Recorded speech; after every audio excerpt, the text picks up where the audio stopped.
Malaquias, capítulo 4.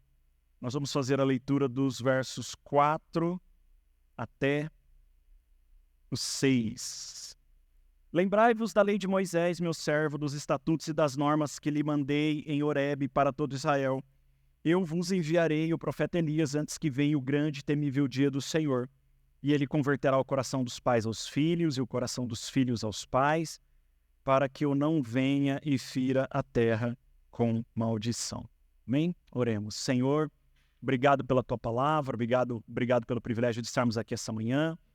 Fale aos nossos corações, ao meu e ao coração dos meus irmãos, para a glória, honra e louvor do seu nome. Amém. Amém. Enfim, chegamos ao fim, irmãos, no texto de Malaquias. Estamos aqui nos 3 últimos versículos. Iniciamos essa série no começo do ano. Na verdade, não, no ano passado nós começamos essa série e estamos finalizando agora. Foram aí até agora 9 sermões no livro de Malaquias, aprendendo um pouco sobre os aspectos do culto segundo Deus. Malaquias não trata, eu disse isso semana passada e tenho repetido, ele não trata somente daquilo que muitas pessoas só lembram em Malaquias, que é a questão do dízimo e oferta, Malaquias 3:10, mas na verdade ele é um profeta, o último levantado por Deus, antes da vinda de Cristo, que fala em nome do Senhor, que usa a expressão assim diz o Senhor, e ele foi levantado para tratar o quê? Ele poderia tratar diversos assuntos, mas Deus o leva a tratar sobre o culto. E vimos hoje na escola bíblica o porquê disso, porque o Senhor ficaria 400 anos em silêncio sem falar com o povo. Então, aquilo que Malaquias trabalhou aqui, irmãos, era a base, era a norma para que o culto do povo judeu, para que o culto daqueles irmãos se mantivesse centrado na vontade de Deus.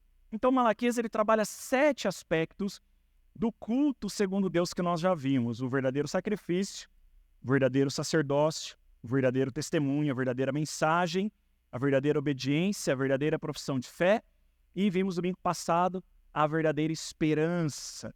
O culto ele tem que ter esses aspectos presentes durante a sua realização. Esses aspectos aqui tem que conter no culto, inclusive a verdadeira esperança, que foi o último culto, ele tem que transmitir uma esperança verdadeira. Uma esperança que não está vinculada aqui, mas uma esperança que está vinculada no porvir. Mas Malaquias termina a sua mensagem, termina a sua advertência, se assim a gente pode usar essa palavra, com uma advertência final, falando sobre 3 coisas que jamais podemos esquecer. Malaquias, esses 3 versículos, ele vai falar sobre 3 coisas que o povo jamais poderia esquecer. Ele trabalha sobre os 7 aspectos do culto, mas ele vai falar aquilo que eles jamais podiam esquecer. Primeiro, a doutrina. Segundo, o profeta. E terceiro, a missão. Um culto, irmãos, vai ser um culto segundo Deus se seguir aqueles aspectos que nós estudamos, cada aspecto como parte do culto, mas principalmente se ele estiver baseado, se ele estiver fundamentado nesses 3 pilares: a doutrina, o profeta e a missão. Uma igreja subsiste, o povo de Deus subsiste, se ele estiver focado, estiver com a sua vida direcionada em cima desses 3 últimos pontos aqui, que não é mais só a ver com o culto, agora é com a vida no geral, como povo de Deus. Então Malaquias quer trabalhar e trabalha com o povo essas 3 últimas coisas que eles jamais podiam esquecer. O povo não poderia esquecer dessas 3 coisas: a doutrina, o profeta e a missão. Então vamos lá. Por que ele fala que o povo jamais poderia esquecer a doutrina? Olha ali o versículo 4, diz assim: lembrai-vos da lei de Moisés, meu servo, dos estatutos e das normas que lhe mandei em Horebe para todo Israel. O que era essa doutrina?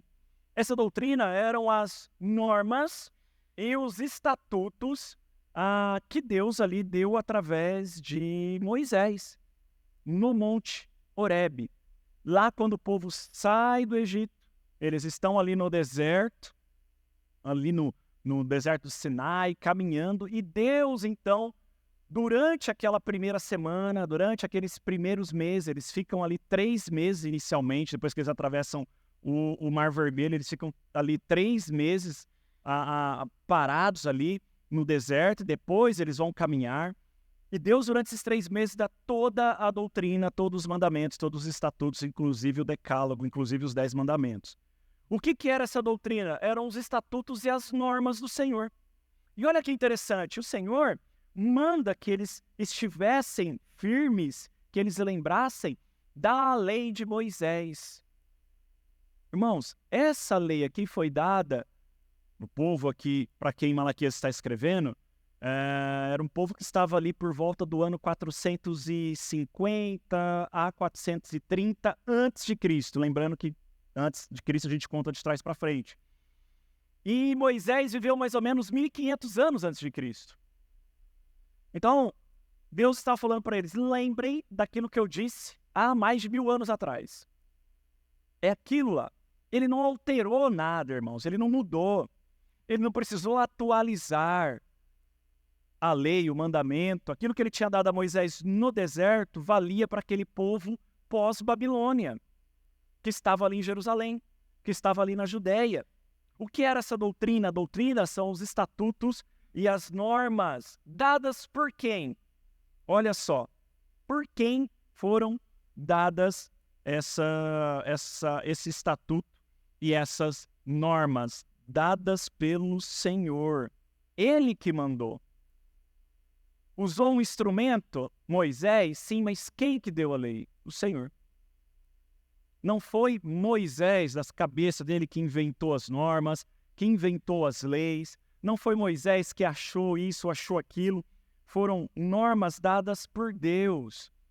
E Deus diz para Moisés, escreve.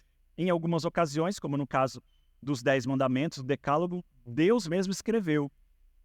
A Bíblia fala que o dedo de Deus esculpiu nas pedras, lá gravou nas pedras os 10 mandamentos.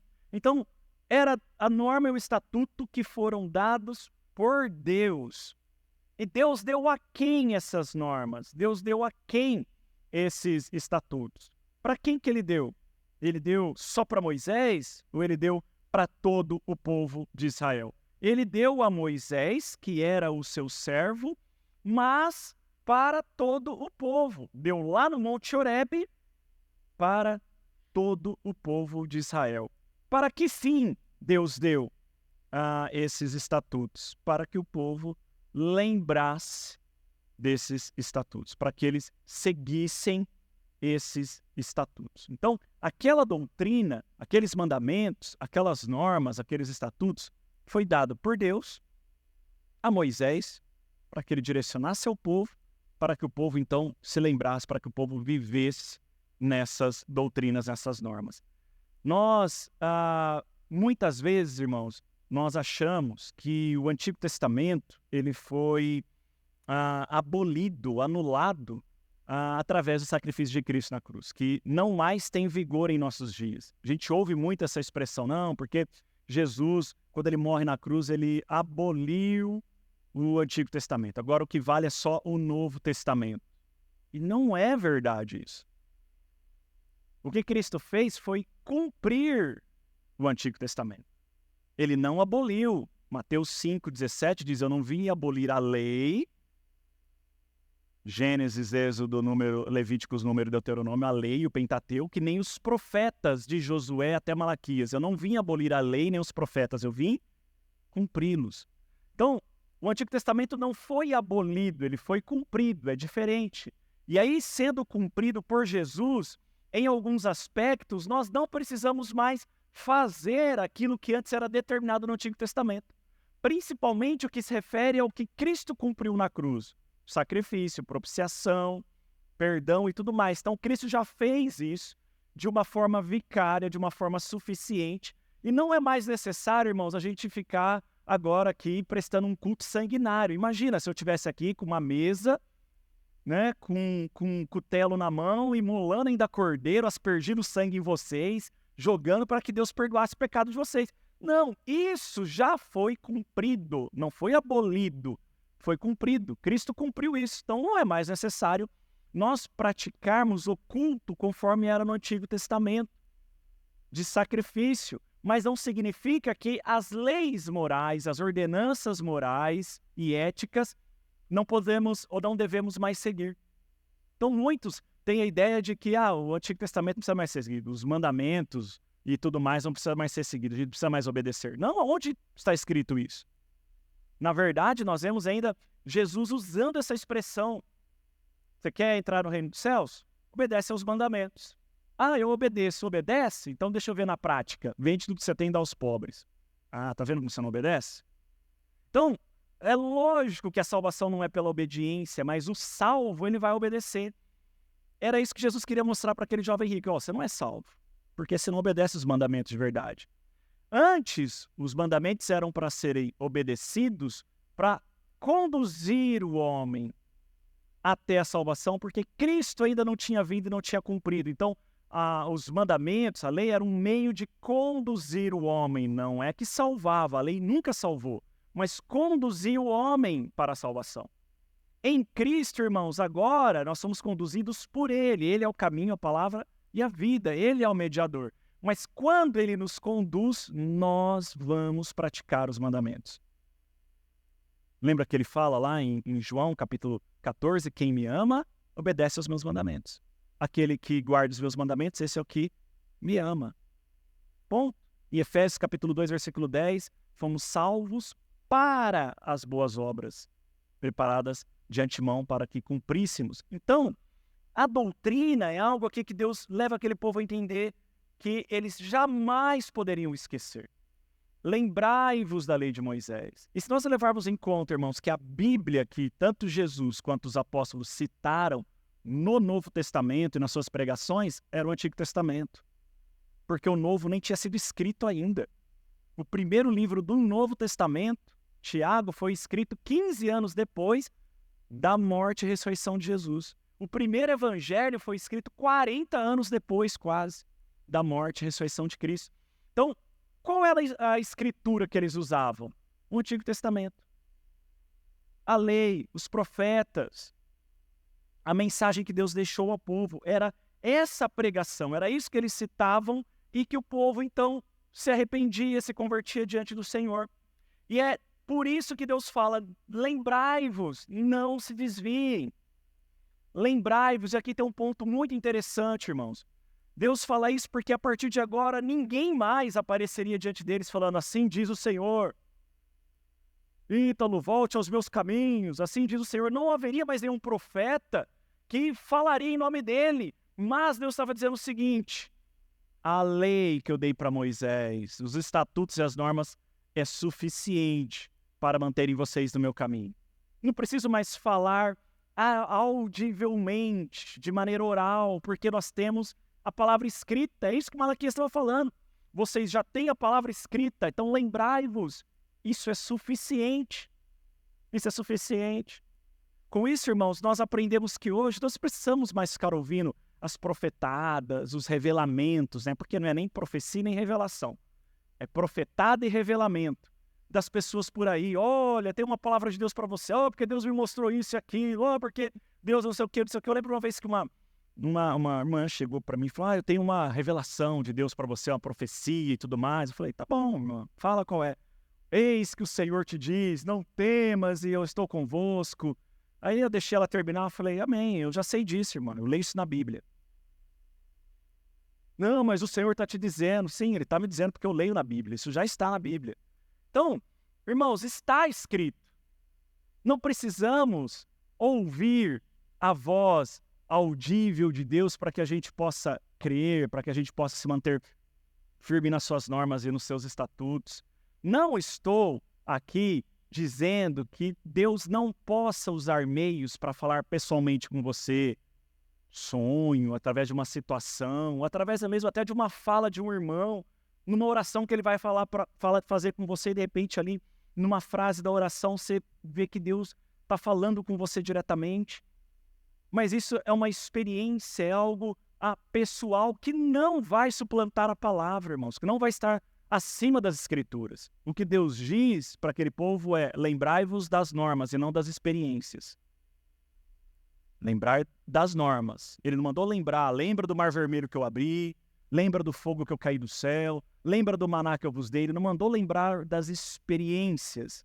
Porque a experiência, irmãos, não mantém ninguém na fé. Experiência é experiência. Quem se baseia em experiência sempre vai ter que ter experiências para continuar na fé. Mas quem se baseia em normas e estatutos, ponto, uma vez aprendido, vai estar ali sempre, firme. Então o que Deus estava falando para eles era: olha, vocês têm que se manter firmes nisso aqui, sabendo que eles passariam um período sem mais ouvir a sua voz oral e audivelmente. Somente Jesus vai dizer: eu vim falar em nome do meu Pai. O que eu falo do Pai. Mas aquele período que eles ficariam sem ouvir, irmãos, aquilo que estava escrito já era o suficiente. Já era o suficiente. Segunda coisa que Malaquias disse para o povo não esquecer. Primeiro foi a doutrina. Segunda, o profeta. Um profeta. Versículo 5. Eu vos enviarei o profeta Elias antes que venha o grande e temível dia do Senhor. Mas peraí, pastor, o profeta Elias já não tinha sido lá, né, transladado por Deus, arrebatado, levado lá para cima? Deus enviaria ele de novo, mandaria ele de novo. Olha o que Mateus, capítulo 11, versículo 13 e 14 fala. Olha o que Jesus está falando. Pois todos os profetas e a lei profetizaram até João. E se quereis dar crédito, ele é o Elias que havia de vir. Quando estavam indagando Jesus sobre qual profeta era o maior, qual profeta eles deveriam ouvir, Jesus falou: todos, até João, todos os profetas e a lei falaram de mim. Apontavam para mim, falavam a respeito daquilo que eu viria a fazer. Mas se vocês querem dar crédito, hoje em dia, dê crédito à palavra de João, porque ele é o Elias que havia de vir. Por que João Batista é comparado com Elias, irmãos? Porque ele, assim como Elias, pregava arrependimento. Elias foi o profeta que chamou o povo ao arrependimento diversas vezes. E João Batista fazia o mesmo. Ele não usou a expressão assim diz o Senhor, ele usou a expressão arrependei-vos, arrependei-vos, arrependei-vos, arrependei-vos. E o profeta Isaías profetizou sobre ele, sobre aquele que viria e prepararia o caminho do Senhor. Uma voz que clama do deserto. Vou levantar uma voz que clama do deserto, ele preparará o caminho da salvação, preparará o caminho do Senhor. E João Batista fez isso, preparou o caminho do Senhor pregando o quê? Arrependimento. Quando Jesus perguntou aos discípulos: quem as pessoas estão dizendo que eu sou? Lembra que os discípulos falaram: estou dizendo que o Senhor é o profeta Elias, ou Jeremias, ou até o próprio João Batista, de novo, que já estava morto, mas de repente ressuscitou, porque era a imagem dos profetas que pregavam arrependimento. Jeremias pregou 40 anos. 40 anos para que o povo se arrependesse antes que a Babilônia invadisse Judá e levasse eles cativos. Mas o povo não se arrependeu. João Batista veio pregando arrependimento, porque o reino de Deus já era chegado. Então, Malaquias está dizendo: não esqueça o profeta. Não esqueça aquele que Deus usou para trazer a palavra. Não esqueça o que ele falou. Não esqueça o que o profeta, e não na figura física, e não na pessoa, mas no sentido da mensagem. O profeta Elias era vinculado à mensagem de arrependimento. E aí no Monte da Transfiguração, quando está Jesus lá e os discípulos estão lá embaixo dormindo, quem que aparecem ali no Monte da Transfiguração? Moisés e Elias. Olha o que está representado aqui, irmãos. Moisés, a lei. Elias, o arrependimento. Moisés, a lei.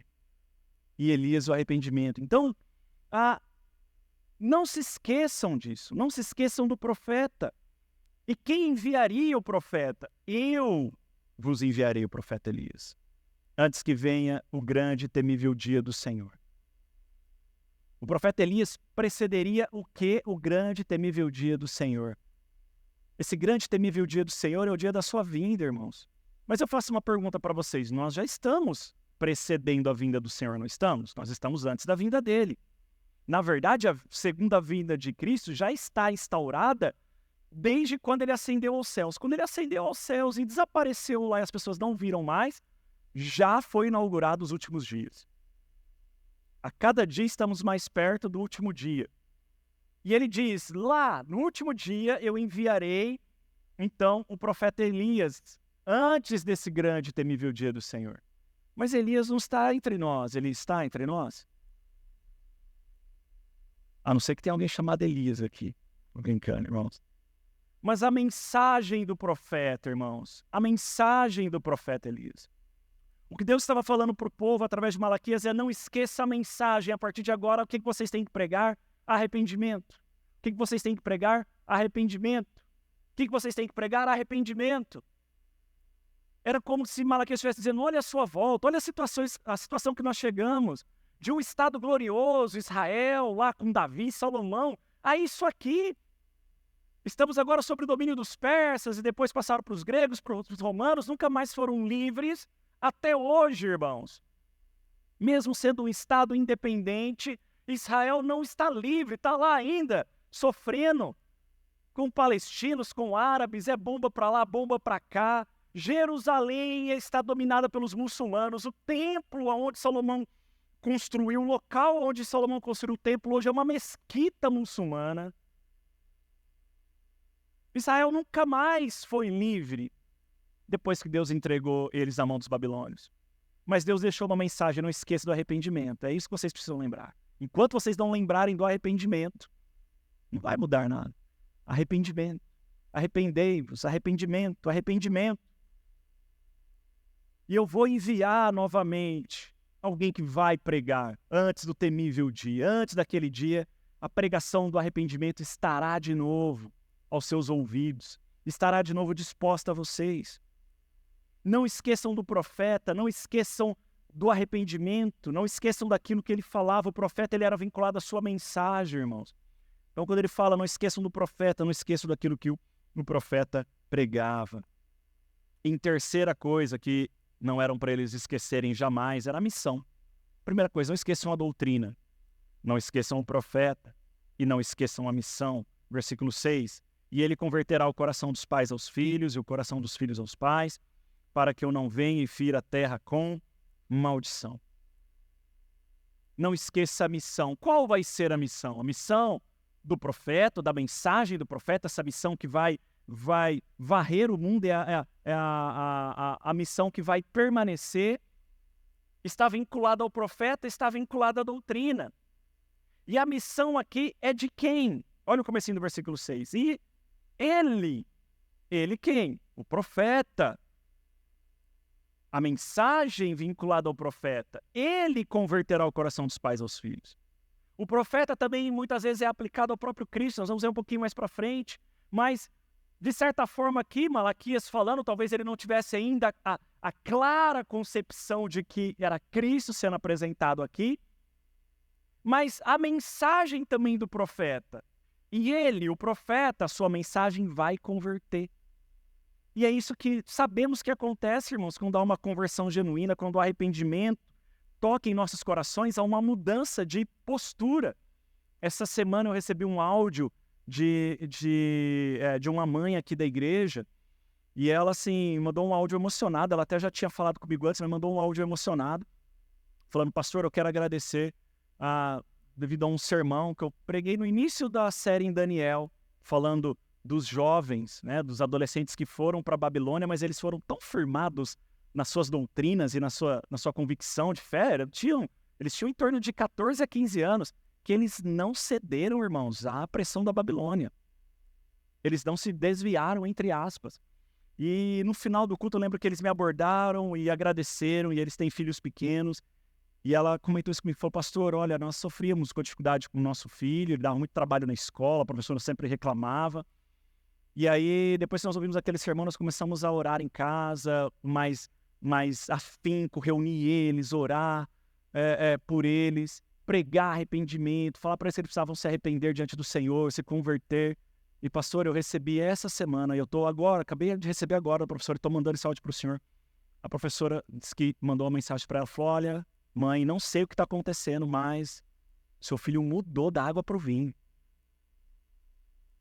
O comportamento dele, a atitude diante dos coleguinhas, como que ele tem agido aqui na escola. E aí ela falou, mas eu sei o que foi, pastor. É o arrependimento, é a palavra, a doutrina que não está sendo esquecida, a mensagem do profeta que está sendo pregada, e essa missão. Então, a missão é de quem? É dele. No caso aqui, especificamente voltando ao texto e ao contexto da época, do profeta, ou da mensagem vinculada ao profeta. E qual é o propósito da missão? Converter. O propósito da missão é converter, irmãos. O propósito da mensagem do profeta, da missão do profeta, é converter, baseado na doutrina que ele está pregando. Então Malaquias fala, não esqueça disso. Não esqueça da doutrina da qual o profeta vai vir, vai falar, e aquilo que será anunciado, a mensagem que será dada, vai converter. Vai converter. E aí, convertendo, o que essa missão evitaria, irmãos? Ele converterá o coração dos pais aos filhos, o coração dos filhos aos pais, para que eu não venha e fira a terra com maldição.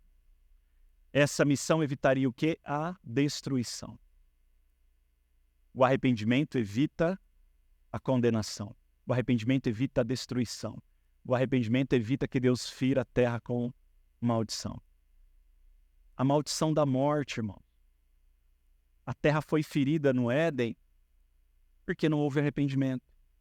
Houve uma tentativa de justificativa, de se autodefender, justificar diante de Deus. Foi a serpente, não foi a mulher, não, foi não sei o quê. Mas a missão, ela evita, ou evitaria a maldição. Deus ferir a terra com maldição. Que maldição é essa? A morte. Então, basicamente, Malaquias, irmãos, ao terminar a sua mensagem sobre os aspectos do culto, a importância deles restabelecerem isso, ele diz, mas vocês precisam lembrar de 3 coisas, não esqueçam disso. A doutrina, o profeta e a missão. E aí, como que nós devemos hoje cultuar a Deus, irmãos? Como que devemos cultuar a Deus? Nós já aprendemos sobre os aspectos do culto. Mas como devemos cultuar a Deus? Devemos cultuar a Deus lembrando daquilo que jamais podemos esquecer. Jamais, quanto igreja, podemos esquecer, irmãos, de algumas verdades também. E como fazemos isso, pastor? Talvez você possa me perguntar. Bom, primeiro, não esquecendo da doutrina. Como que nós cultuamos a Deus hoje em nossos dias, irmãos? Jamais esquecendo da doutrina. No versículo 4 diz, lembrai-vos da lei de Moisés, meu servo, dos estatutos e das normas que lhe dei em Horebe para todo Israel. Hoje, irmãos, nós cultuamos a Deus segundo a sua vontade, jamais nos esquecendo da doutrina. O centro do culto é a doutrina. O centro do culto é a palavra. Tudo que nós fazemos aqui, irmãos, tem que estar baseado na doutrina do Senhor. Tem que estar baseado nos mandamentos do Senhor. O culto não é a nós. O culto não é as pessoas que estão aqui presentes ou que participam. O culto não tem que satisfazer anseios e desejos do nosso coração. Isso não quer dizer que o culto não vai atingir as expectativas, muitas vezes, que nós temos. Mas o culto, ele é baseado na doutrina e por isso jamais devemos esquecer dela, porque vivemos dias, irmãos, em que tem se esquecido da doutrina. Tem se abandonado a doutrina em nome de diversas coisas, em nome de diversas vontades, diversas liberdades. Essa semana eu ouvi me mandaram, na verdade, um vídeo de um rapaz aqui da nossa cidade, era até membro de uma das nossas igrejas batistas aqui, que está abrindo uma igreja inclusiva na cidade. E aí o vídeo, irmãos, de verdade, me deu mal-estar sobre algumas coisas ali que ele propôs e é claro e é nítido, não tem doutrina nenhuma. Será uma igreja baseada em posições ideológicas, em luta de classes, em defesa da minoria, em aceitar todecs, enfim. Não tem doutrina, não tem base. Em 2 Timóteo 3, capítulo 16, versículo 16 e 17, toda a escritura divinamente inspirada e proveitosa para ensinar, repreender, corrigir, para instruir em justiça. E qual que é o propósito disso? A fim de quê, irmãos? A fim de que o homem de Deus tenha capacidade, pleno preparo para realizar toda boa obra. Nós não vamos conseguir realizar nada quanto igreja, quanto filhos de Deus, se não estivermos sendo ensinados, repreendidos, corrigidos e instruídos pela palavra de Deus. Não tem como servir ao Senhor se a palavra não fizer esse trabalho em nossos corações. Isaías fala isso. A palavra do Senhor não volta vazia sem antes cumprir aquilo que lhe apraz. Minha palavra não vai voltar vazia. Não podemos esquecer da doutrina, porque é ela, irmãos, que nos capacita para realizar toda boa obra. É ela. Não podemos esquecer dela. Porque é ela que nos capacita. E porque quem deu ela? Quem que deu essa doutrina? 2 Pedro capítulo 1, versículo 20 e 21 diz: sabei antes de tudo que nenhuma profecia das Escrituras é de interpretação particular, pois a profecia nunca foi produzida por vontade humana, mas homens falaram da parte de Deus, conduzidos pelo Espírito Santo. Não é nossa profecia. Não é minha palavra, não é da igreja, não é sua, é de Deus. Foi Deus que falou através de homens que foram inspirados por Ele. Homens pecadores como nós, cheios de falhas, mas que Deus conduziu eles pelo Espírito Santo para falar a nós. Mas essa doutrina é de Deus, foi Ele quem deu. Jamais podemos esquecê-la, irmãos. Porque ela foi dada para quem? Ela foi dada para nós. 1 Timóteo 4,6. Ensinando essas coisas aos irmãos, serás bom ministro de Cristo, nutrido pelas palavras da fé e da boa doutrina que tem seguido. Irmãos, se nós queremos ser bons ministros de Cristo, nós temos que ensinar a doutrina. Nós temos que ensinar a doutrina, irmãos. Esse é o nosso papel enquanto ministros do Senhor. Quer estejamos cantando, tocando, fazendo uma oração, uma abertura, quer estejamos num evento como o de ontem dos casais, quer estejamos preparando as coisas, fazendo um macarrão, estourando uma pipoca, arrumando a mesa, ministros de Cristo, tudo que nós estamos fazendo, nós fazemos, irmãos, nutridos pela palavra. Nós fazemos baseados na boa doutrina, porque jamais podemos esquecer dela. Jamais, irmãos. Jamais. Às vezes isso não vai agradar pessoas, e não vai. Pessoas, alguns dão valor a outras coisas. Muitas vezes a doutrina, ela é pesada, ela é dura, ela é difícil, ela machuca. Porque ela é assim, ela vai nos confrontar. Quando Jesus aborda aquela multidão, depois que ele multiplica os pães e os peixes, e tem uma multidão seguindo Jesus, imagina, eram 5.000 homens, fora mulheres e crianças, irmãos, uma conta baixa, que básica, cada homem ali tivesse uma esposa e 2 filhos, eram 20.000 pessoas, 20.000 pessoas seguindo a Jesus. Talvez alguns homens estariam ali sozinhos, mas talvez alguns estariam com suas mulheres e seus 20 filhos, vai saber. Era uma multidão seguindo Jesus, mas aí Jesus vira para aquela multidão e diz, lá em João capítulo 6, olha, vocês estão me seguindo porque eu dou pão e peixe para vocês, porque eu estou dando comida. Mas enquanto vocês não entenderem que vocês têm que comer da minha carne, beber do meu sangue, e aí Jesus começa a pregar, e o povo, isso é muito duro. Não estou gostando disso. Eles começam a ir embora, irmãos. Finalzinho do capítulo 6, só ficam os 12 discípulos ali. E aí Jesus vira para eles e fala, e vocês também não querem ir embora? E qual é a resposta de Pedro, os irmãos lembram? A quem iremos, Senhor, se só tu tens palavras de vida eterna? Irmãos, nós não podemos esquecer da doutrina. Nós não podemos esquecer da doutrina. Nós somos conhecidos historicamente, os batistas, da nossa história é de mais de 400 anos, irmãos, quanto igreja, como o povo da Bíblia.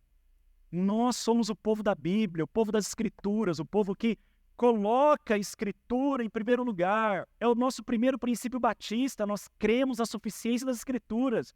Ela é suficiente, ela é completa, ela é a base daquilo que nós somos. como nós devemos cultuar a Deus, irmãos, devemos permanecer firme nas Escrituras. Essa semana eu estava dizendo isso lá no seminário.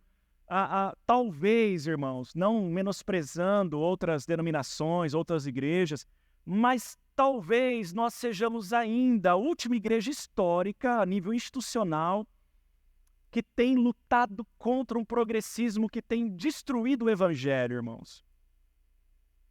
Institucionalmente, ainda quanto batistas, a um nível mundial, nós temos defendido o evangelho, as escrituras acima de todas as coisas. Isso não quer dizer que algumas igrejas batistas não estão aí desvirtuando. Estão. Nós temos aqui no Brasil, nos Estados Unidos, muitas igrejas que já têm bandeira LGBT na porta da igreja, que já estão ordenando e abençoando matrimônios homoafetivos, ordenando pessoas que têm essa prática, enfim, têm se entregado a um progressismo muito violento. Mas diferente de outras denominações que têm aprovado isso de maneira institucional. Outras igrejas históricas aprovaram os seus concílios, irmãos. Diversas igrejas estão fazendo isso. Não vou citar nomes aqui, mas das igrejas históricas nós somos a única que ainda institucionalmente, na nossa declaração, nas nossas decisões em assembleia, não estamos aprovando isso.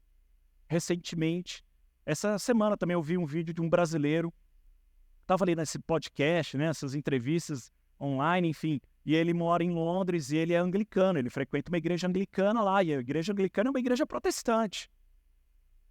É uma das igrejas protestantes, tem lá todo o molde ainda bem parecido com o romanismo, mas é uma igreja protestante. Ele falou que recentemente, lá, não sei se foi um mês atrás, enfim, mas agora, há pouco, tiveram um concílio lá na Inglaterra, onde se reuniram os 36 bispos da igreja anglicana para votarem sobre a bênção a casamento homoafetivo, se a igreja anglicana abençoaria ou não casamentos homoafetivos. E dos 36, 32 votaram a favor. Dos quatro que foram contras, ele falou, um dos 4 é meu pastor da minha igreja, foi contra. E eu assisti, ele estava falando. E os 4 pastores contra, eles estavam argumentando com a palavra, irmãos. Uma palavra. Mas, sabe qual era a objeção dos outros? Sabe qual era o coro que se levantou para objetivar daquilo que eles estavam falando, contradizer? Homofóbico. Racista. Era isso, não tinha argumento bíblico, ele falou. Ninguém estava apontando nenhum texto bíblico, nenhuma doutrina. Eles estavam usando princípios humanos, irmãos. Aqui não é posicionamento político, irmãos, que eu estou tratando. Não é, irmãos, nós estamos vivendo dias onde a doutrina precisa ser lembrada. Nós não podemos esquecer a doutrina. E aí esse jovem falou, essas 4 igrejas são igrejas anglicanas ainda. Esses 4 pastores são pastores anglicanos, mas estão sendo perseguidos na Inglaterra. Porque estão defendendo verdades que para a igreja anglicana agora é errado. Isso não está distante de nós, irmão. Como nós vamos cultuar a Deus nos nossos dias? Não esquecendo da doutrina. Não esquecendo da doutrina. Em segundo lugar, não esquecendo que a doutrina produz. Como que nós vamos saber, pastor, que estamos pregando a doutrina de verdade? Porque ela produz algo que é muito evidente. O versículo 6 diz, e ela converterá o coração. Converterá o coração. A doutrina produz conversão, irmãos. Quando prega-se a doutrina, ela converte. Em Atos 2, 37 e 38, ao ouvirem isso, eles ficaram com o coração pesaroso e perguntaram a Pedro e aos demais apóstolos, irmãos, que faremos? Pedro então lhes respondeu, arrependei-vos e cada um de vós seja batizado em nome de Jesus Cristo para o perdão dos vossos pecados e recebereis o dom do Espírito Santo. Ao ouvirem isso, começa o versículo 37, ao ouvirem o quê? O sermão que Pedro pregou. E no sermão que Pedro pregou, ele cita 3 textos do Antigo Testamento, irmãos. 3 textos do Antigo Testamento. E termina dizendo, Jesus morreu porque foi determinado por Deus, mas vocês o crucificaram. Vocês são culpados. Ele não disse, você é o centro de Deus. Você é o coração de Deus. Você é o máximo de Deus. Você é Deus. Eu ouvi esses dias um cara falando isso. Somos a imagem de Deus, não somos Deus. Somos deuses, pequenos cristos, pequenos deuses, não é isso? Se é pequeno Cristo, Cristo é Deus, então somos pequenos deuses. Olha a lógica, irmãos. Pedro disse, não, vocês não são pequenos cristos, vocês são culpados da morte do Messias. E aí eles dizem, o que vamos fazer, pastor? Arrependam-se. A pregação da doutrina, irmãos, gera arrependimento. Ela converte corações. E com isso ela gera livramento. Que o versículo 6 termina dizendo isso. E eu não vou vir e não vou ferir a terra com maldição. Em Romanos 10, 17 diz, portanto, a fé vem pelo ouvir e o ouvir pela palavra de Cristo. E aí em João 3,36 nós vemos Cristo falando, quem crê no Filho tem a vida eterna. Quem, porém, mantém-se em desobediência ao Filho, não verá a vida, mas sobre ele permanece a ira de Deus. Quando pregamos a doutrina, irmãos, ela converte, a conversão livra. Livra o quê? Da ira de Deus, porque a pessoa passa a crer no Filho. E ela passa a crer no Filho quando ela ouve a palavra de quem? Do Filho. Romanos 10, 17. A fé vem pelo ouvir e ouvir a palavra de Cristo. É a palavra de Cristo. Não é a palavra da igreja batista, da igreja metodista, da igreja presbiteriana. É a palavra de Cristo, irmãos, que converte e livra da ira de Deus. E por último, como devemos cultuar a Deus em nossos dias? Não esquecendo para o que a doutrina foi dada.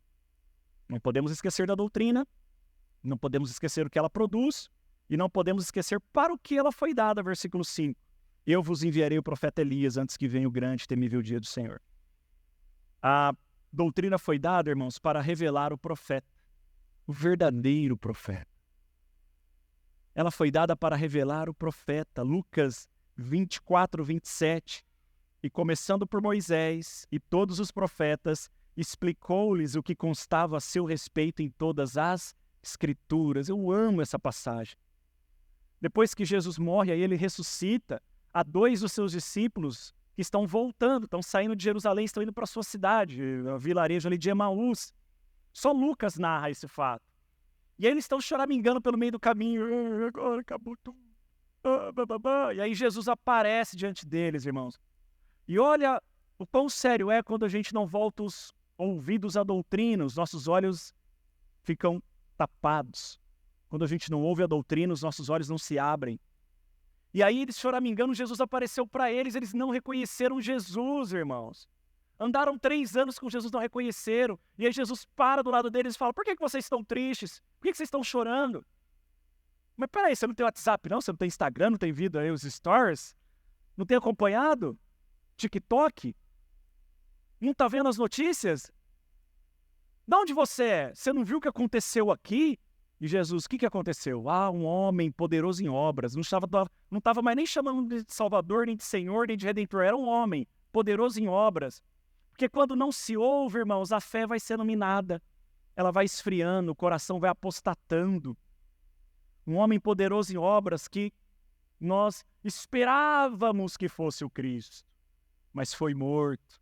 E agora cadê a esperança? Foi embora. Aí Jesus fala, mas vocês são muito cabeça dura mesmo. E aí ele começa. Lucas aí vai dizer isso. E aí começando por Moisés, ou seja, por Gênesis, até os profetas, até Malaquias, ele vai mostrar dele mesmo Cristo em todo o Antigo Testamento, em todas as Escrituras. A doutrina, irmãos, ela serve para quê? Para revelar o verdadeiro profeta. Para revelar Cristo. O que nós fazemos aqui é pregar Cristo. Ela vai nos ensinar lições morais, vai nos ensinar lições éticas, vai nos ensinar princípios familiares, sociais, enfim, vai nos ensinar muitas coisas, mas principalmente ela vai nos ensinar de Cristo. Ela vai nos apresentar Cristo, ela vai nos fazer lembrar de Cristo, ela vai nos fazer amar Cristo, ela vai nos fazer desejar Cristo, ela vai nos fazer querer Cristo. Porque é isso que ela faz, ela revela o verdadeiro profeta e o seu grande dia. Atos capítulo 1, versículo 11. Homens galileus, por que estáis olhando para o céu? Esse Jesus que dentre vós foi levado ao céu, virá do mesmo modo como viste partir. E aí quando Jesus, depois dos 40 dias ali ressurreto, que esteve com o povo, ascende aos céus, aí a igreja ficou lá, foi-se embora.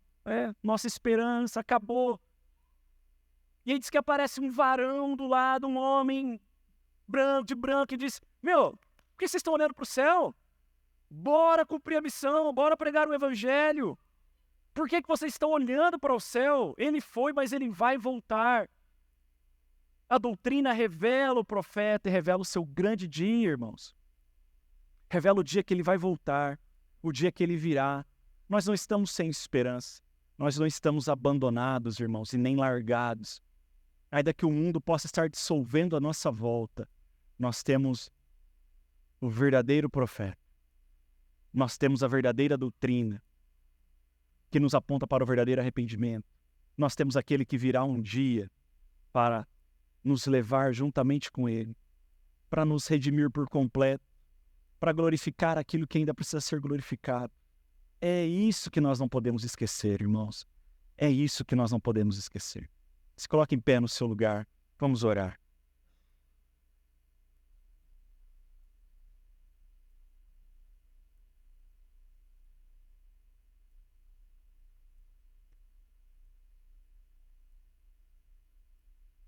Tem coisas que jamais podemos esquecer, irmãos. Jamais.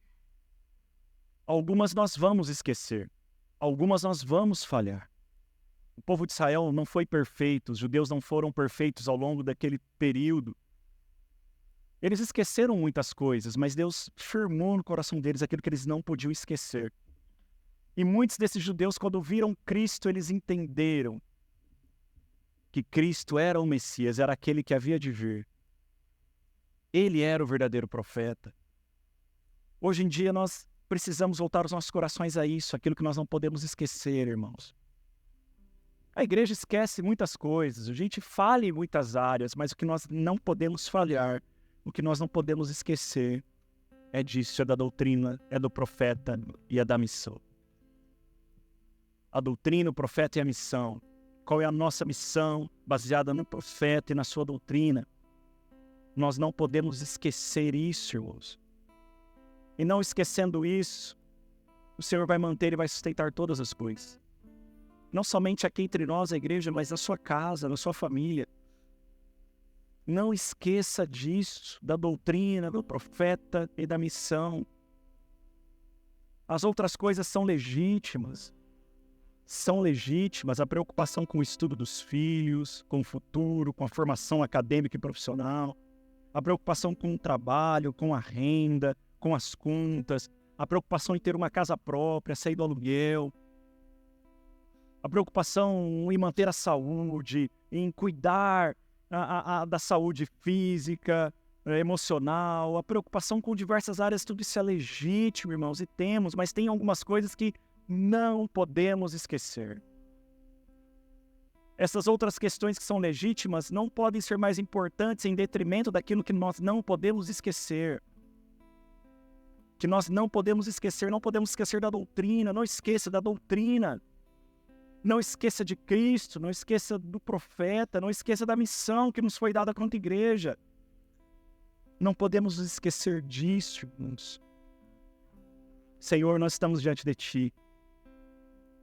Estamos diante do Senhor e confesso a Ti, Senhor, como nós cantamos aqui, que fraco nós somos, fraco eu sou, mas forte Tu és. Por isso nós viemos ao Senhor confessando que temos esquecido muitas vezes, Senhor, aquilo que nós não podemos esquecer, por situações do dia, por situações da vida, por situações em meio àquilo que nos cerca, nós temos muitas vezes esquecido do que não podemos esquecer, daquilo que tem que ser vitalício em nossas vidas. Nos ajude, Senhor. Onde nós estivermos, quer em casa, quer no trabalho, na escola, na faculdade, nos afazeres pessoais, em meio ao lazer, com os amigos, com a família, enfim, aqui na igreja. Senhor, nos ajude a não esquecermos o que não podemos esquecer. A lembrarmos aquilo que jamais podemos esquecer. Não nos deixe ficar como os discípulos ali no caminho de Emaús, ó Pai. Cegos porque não ouviram, não entenderam a mensagem verdadeiramente. Cegos pela tristeza.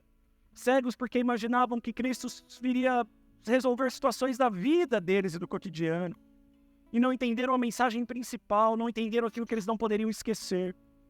Ah, Senhor, nos ajude quanto igreja, ainda que tenhamos, ó Deus, que caminhar na contramão de todo o sistema. Ainda que tenhamos que caminhar na contramão da sociedade, Senhor. Ainda que venhamos a ser vistos como radicais, como pessoas que desprezam isso ou aquilo, ainda que venhamos a ser taxados com todo tipo de nome pejorativo que a nossa sociedade tem criado e fundamentado. Ainda que venhamos a ser envergonhados, injuriados, perseguidos, Senhor, mas não nos deixe esquecer as verdades que não podemos esquecer. Nos mantenha firmes, Pai. Nos mantenha firmes, Senhor Jesus. Não tem sido fácil em nossos dias, mas nós sabemos que os nossos irmãos, ao longo desses quase 2000 anos de história da igreja, muitos sofreram muito mais coisas do que nós, passaram por situações bem piores e não abandonaram essas verdades que não podiam esquecer. Não nos deixe, Senhor, abandonar essas verdades. Não nos deixe. Nos colocamos diante do Senhor, confessando a Ti que nós somos fracos e que precisamos de Ti. Amém.